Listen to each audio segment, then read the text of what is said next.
பார்த்துங்க லைட்டாக அது ஒரு பரட்டை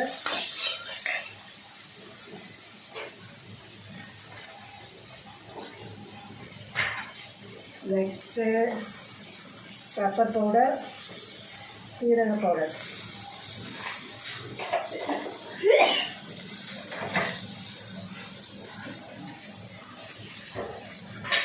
நெக்ஸ்ட்டு கரம் மசாலா ஒரு அரை ஸ்பூன், அவ்வளோதாங்க. ஒரு வதக்கியாச்சு. ஒயிட் ரைஸ்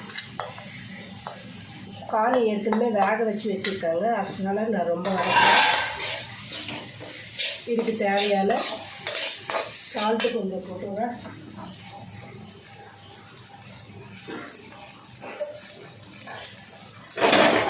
கொஞ்சம் எண்ணெய், அவ்வளோதாங்க.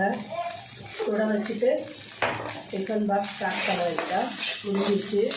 9 o'clock ஆகிடுச்சு. அவ்வளோதாங்க. பேக் பண்ணிவிட்டு வீடியோவில் பார்ப்பாங்க. தேங்க்ஸ் ஃபார் வாட்சிங்.